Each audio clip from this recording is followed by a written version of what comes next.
জানতাম না যে উল্টো দিকে সবকিছু ঠিক ছিল কিনা। তা এখন বুঝেছি দুদিকেই সবকিছু ঠিকই ছিল। আমি এসব কথা শুনতে চাই না। তুমি ব্লান্ডারটা কেন করলে বলো। ঠিক আছে, যখন করেই ফেলেছি তখন আমি বলি কি এবারটা আমরা 3 জন চলে যাই, পরের বার না হয় আমরা 2 জন যাবো। না, সেটা কোনোভাবেই সম্ভব নয়। আমি এটাকে অ্যাকসেপ্ট করতে পারবো না। ওখানে গিয়ে তুমি ওকে একা ঘরে রেখে বেরোতে পারবে আমার সাথে? পারবে না। সবসময় আমি বুঝেছি ওখানে গিয়ে আলটিমেটলি আমাকে একাই ঘরে থাকতে হবে। কি করতে চাও তাহলে এখন? এই যাওয়াটা আমি ক্যান্সেল করতে চাই। কি বলে ক্যান্সেল করবে? বলবো যে আমার কলেজের পরীক্ষা পড়ে গেছে, তাই যেতে পারবো না। ভালো করে ভেবে বলো কিন্তু। ভাবার তো আর কিছু নেই, তাছাড়া আর কি বলবো।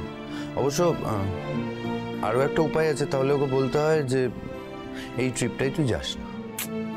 তাহলে তো সেই কথাটা তখনই বলে দিতে পারতে।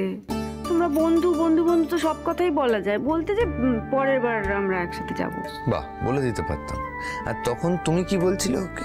না, খুব ভালো হবে, প্লিজ চলো, আমরা ঘুরবো, মজা করব, তোমার বন্ধু তো সবসময় বই মুখে নিয়েই পড়ে থাকবে, আমরা বলনি এসব কথা? বাহ, আমার প্ল্যানটাকে ধ্বংস করে দিয়ে এখন তুমি হাসছো। আচ্ছা বাবা, ঠিক আছে, ঘাট হয়েছে। তুমি যেরকম করছো তুমি যাও, এখনই গিয়ে তোমার বন্ধুকে বলে দাও বাবা, যাও। হ্যাঁ, আমি এখন গিয়ে বলে দিই, আর তুমি আবার নতুন করে এটা বাহানা করো। আচ্ছা ঠিক আছে বাবা, আমি আর কোনো বাহানা করব না, হয়েছে? ঠিক আছে, আমি বরং সায়নীকে বলে দিচ্ছি যে এই ট্রিপটা আমাদের কাছে খুব স্পেশাল, তুই এই ট্রিপটাই যাস না। তাই করো, আর কি বলবো।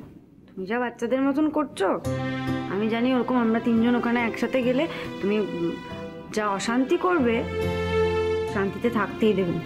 আমার ওরকম অশান্তি ভালো লাগে না, তাতে তুমি যাতে শান্তিতে থাকো তাই করো বাবা। ও, আমি একাই শান্তি পাই, তুমি পাও না?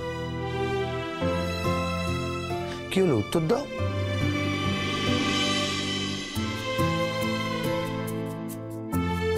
আমি সবার মধ্যে তোমাকে পেলেও শান্তিতে থাকবো, তোমাকে একা পেলেও শান্তিতে থাকবো।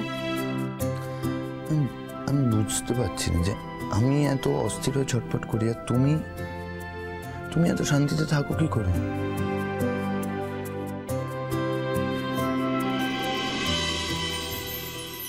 কারণ আমার তোমাকে হারানোর ভয় নেই, তাই আমি শান্তিতে থাকতে পারি।